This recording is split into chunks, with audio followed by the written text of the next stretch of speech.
来呀！怎么跟你俩给多了？台下观众不服比赛结果，上台挑衅中国选手，下一秒被一拳干停，躺尸擂台。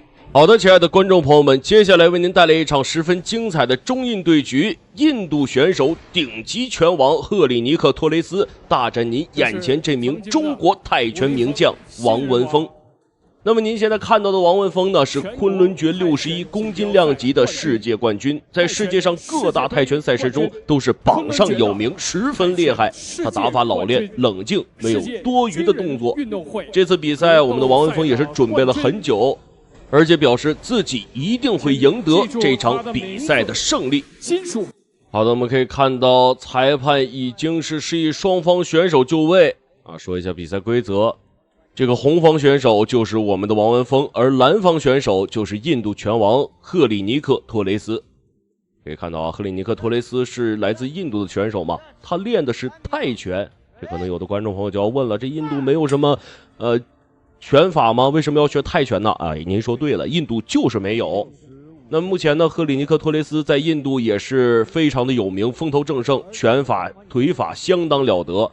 这次他也是表示自己可以在1回合之内 KO 对手，具体结果如何？观众朋友们，让我们一起来看一下比赛。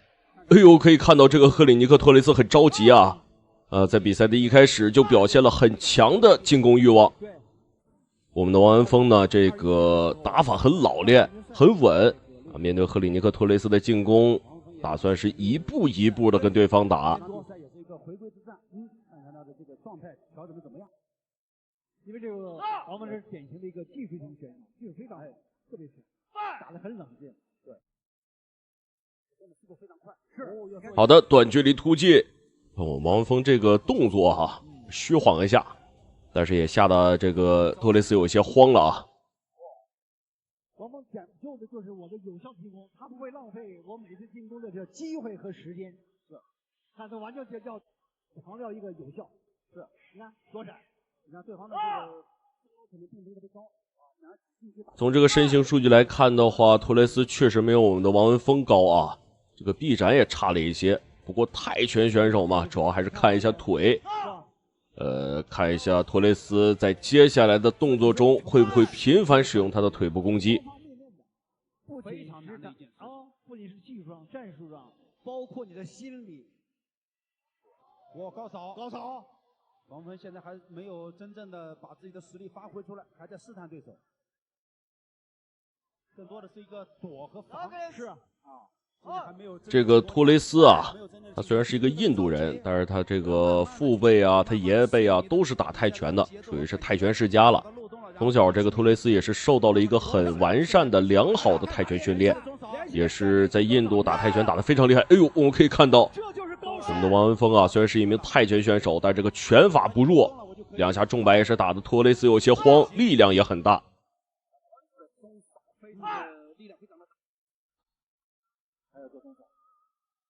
连续3条3记中扫，有红拳，对方有反应，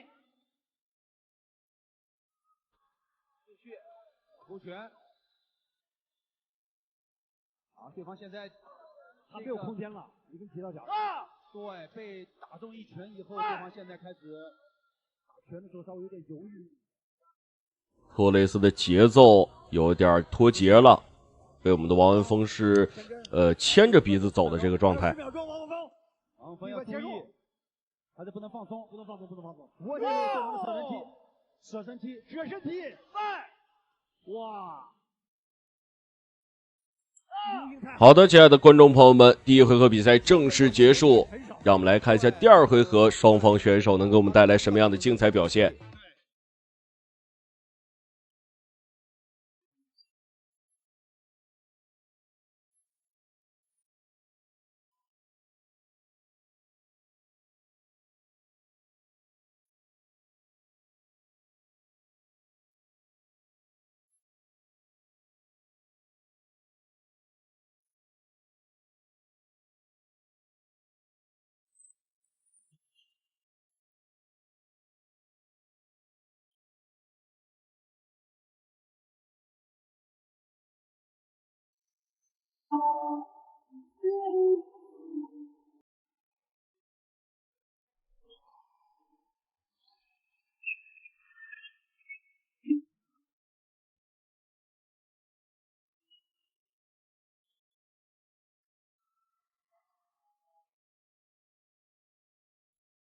战术啊不是很有效。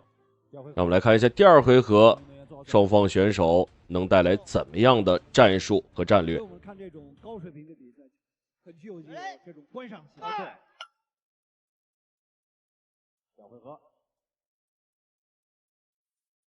哇！荷兰选手率先进攻。是。荷兰选手今天这个真人腿啊。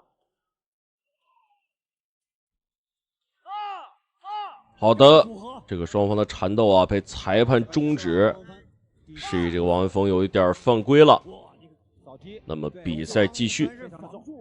不知权，尹锡，看这种变化，有命中，这是一种变化。对方晃悠了，对方晃悠了。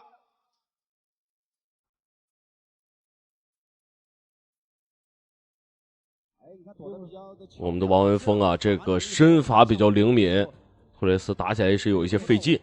可以看出来，他已经有一些着急了，进攻频率是越来越高了。控制你更不了我。管教的真人腿，尹锡，王文峰今天打得很巧，然后对方的原地的一个跳膝。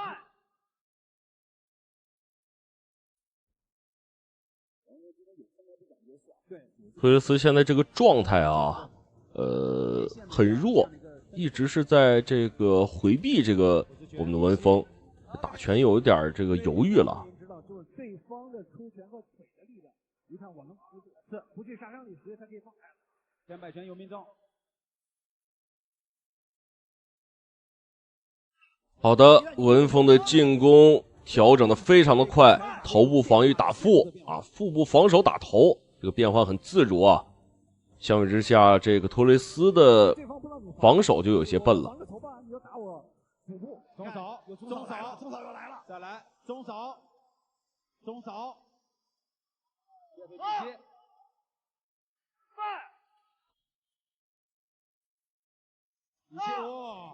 哎呦，这个裁判突然叫停了啊！我们来看一下发生了什么，有没有人出来给解释一下？哦，这个印度教练扔毛巾了啊！也看出来，托雷斯打不过我们的王文峰。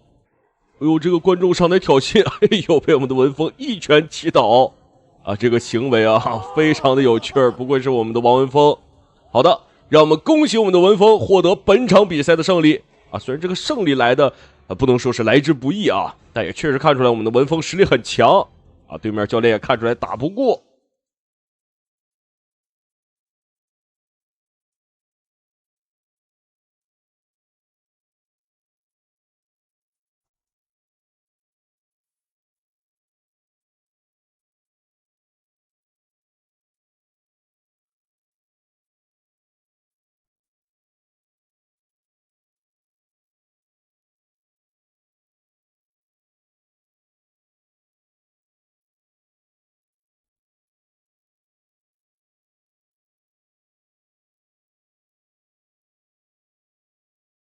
好的，让我们再次恭喜我们的文峰获得了本场比赛的胜利。那么，亲爱的观众朋友们，感谢您的收看与支持，让我们下期节目不见不散。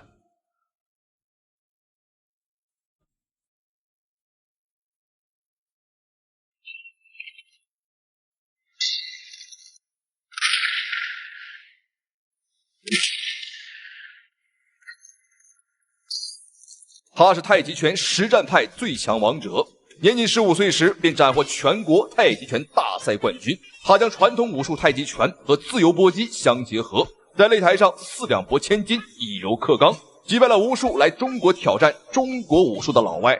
他便是太极拳王韩飞龙。可偏偏有不要命的老外不知死活的来到中国挑战太极拳。我从来都不相信什么太极拳，更别提什么以柔克刚。下个星期吧，我去中国，最多2分钟将他们打死。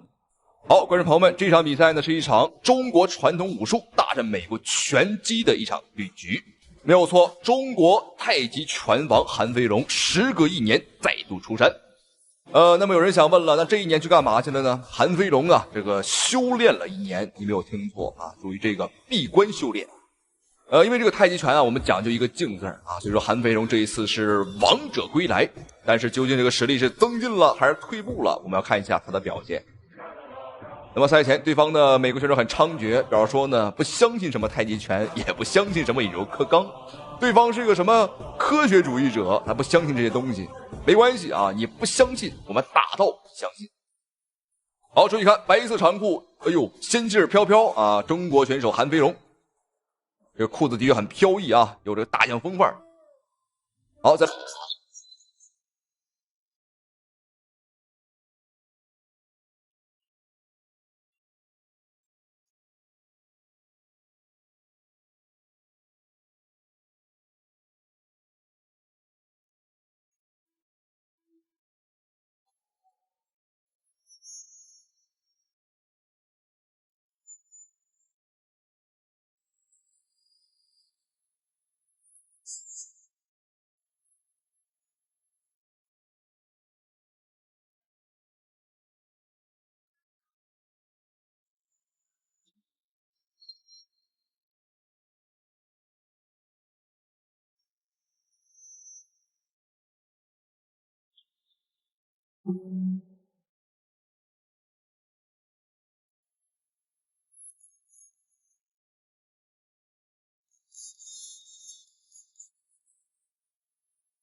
后直拳还是有的啊。一向练这种传统武术的人，他柔韧性都非常好，是所以他能够上哇，对方做一个对方也做这个闪身踢了。前观众朋友们，这个美国选手啊，完全就是在班门弄斧啊，在韩飞龙面前学韩飞龙的招式。不知道这个家伙脑子怎么想的。这就好像是跳梁小丑啊，小见大巫，好漂亮。韩飞龙在一次一次的啊摧毁对方的这个自尊心。但是我们注意看啊，这个回归后的韩飞龙呢，速度上的确没有以前快了啊，可能这个身体上不是很适应。但是仔细看的话，这个块头啊，这个背部肌肉啊，的确是要比以前更猛了。准备下劈，准备做下劈腿，后腿的下劈腿，没有进攻的距离。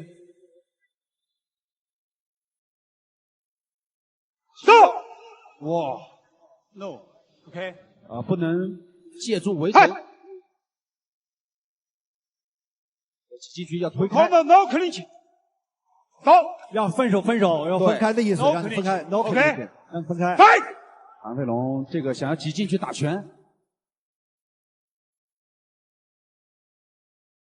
摆拳又趴那儿了。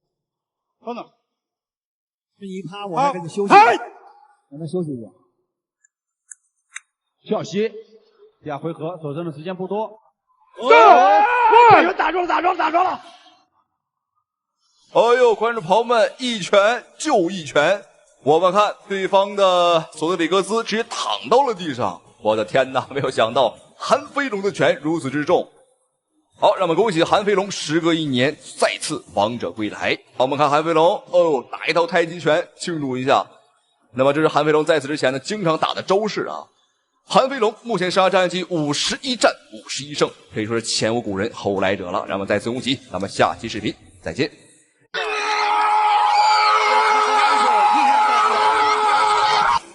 注意看，嚣张的。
我觉得这不是比较坚强，而是这个日本人啊太过于自大啊，他认为自己呢还有翻身的机会。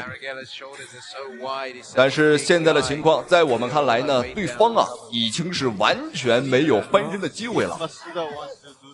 我们就是五指山啊，而对方就是孙悟空、孙猴子。Go body, go body, go body. And now Aurigala is covering his core with his body. 10 seconds left in the like second that. round.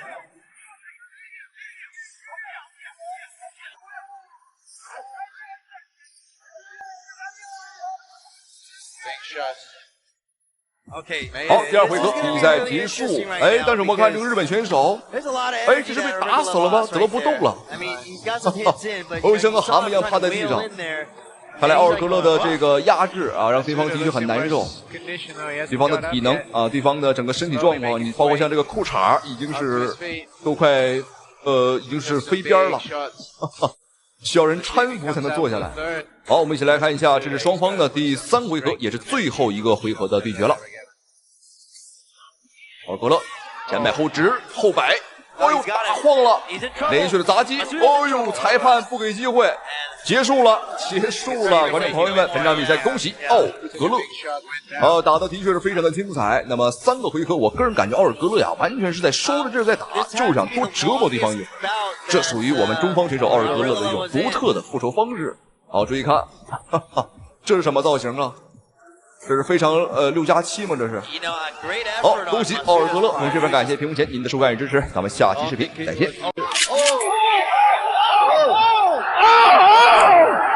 比赛结束了。万万没想到，加拿大拳王第一次来到中国比赛，就在媒体发布会上对散打队长江春鹏大打出手，甚至被裁判阻拦后，嘴里还不断喷着脏话，嘲讽中国人都是一群东亚病夫。说起这位加拿大拳王，可是大有来头。他就是来自加拿大80公斤级世界第1的西蒙·马库斯，因为在泰拳界有着极强的统治力，所以也是被拳迷粉丝亲切地称为地狱魔王。来中国短短半年便拿下16战16次 KO 的恐怖战绩，更是曾在一场比赛中将中国选手顶膝干碎头骨，当场猝死擂台。现场医护人员根本对其束手无策，只能送上抢救车进行抢救，但很可惜最终没能救活。然而对手非但没有丝毫的同情，甚至还当众跳起了舞蹈庆祝。见此情形，我们中国赛事方无奈只能搬出不败王者死神方便紧急出关，来迎战这个没有人性的加拿大拳王。本场比赛是为你带来一场非常精彩的中加对决，中国死神方便对战加拿大地狱魔王西蒙·马库斯。为了让更多中国人看到死神方便的精彩表现，麻烦各位帅哥美女长按3秒点赞，小编祝各位早日赚到100万。比赛一开始，双方选手便拿出了自己绝对认真的态度。要知道，台上的2位都为这场比赛赌上了自己毕生的荣誉，一旦输掉比赛，不仅会断送自己的连胜生涯，甚至就连世界排名都会一落千丈。尤其是死神方便，更是要把控好双方的比赛节奏，千万不能给到马库斯安逸的进攻空间。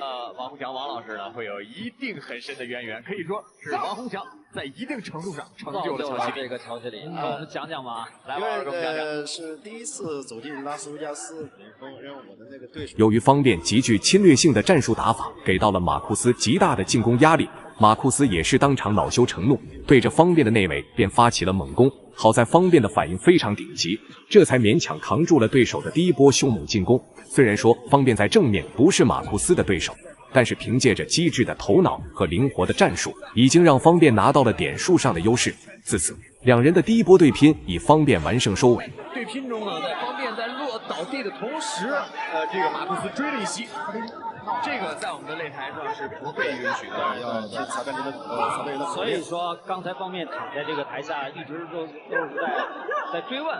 对这个事情，为什么要这样？双方都是不败的王者，其实双方的心理压力应该都非常的大，都非常大啊！该上来都很紧啊，结果都有点紧。对对对。对马库斯而言，在中国这场比赛也是对他来说也异常关键，是必战之战，必须要打的一场比赛。到这个层面上已经躲不开对方了。没错，已经都是不败。那么看得出来，马库斯这家伙非常喜欢用蛮力撕破对手的防线，只要逮住机会便主动上前，对方便进行近身缠抱，并施展泰拳的一系列追击手段。但这场比赛是严令禁止双方选手进行长时间的搂抱，所以裁判也是有理由对马库斯进行口头警告。如果这家伙接下来继续延续自己的战术打法，那么裁判更是有理由扣除其一定的比赛点数。是的，方便的下劈腿。虽然双方是同一个级别，但我明显能感觉到马库斯似乎块头更大一点。对，在降重方面可能马库斯更强。对，这就是我想说的。从这个外形来看，他的这个脂肪啊，或者是说这个体型上来看，他应该是从更高级别的降下来的。没错，就绝对力量上应该方便不占优。马库斯的频繁搂抱已经彻底将死神方便激怒，眼看这家伙还想上前近身缠抱，方便直接二话不说，一连串的组合拳进攻，直接将马库斯打得抱头鼠窜。自此，比赛也是正式进入到白热化阶段，死神方便的战术打法也是初见成效，不仅让他在点数上领先对手，更是在比赛途中将对手的状态消耗到了一个临界值。如果两人的局势继续按照这样进行下去，那么方便将马库斯终结的场面也是非常有可能发生的。看来这个反拳非常重啊！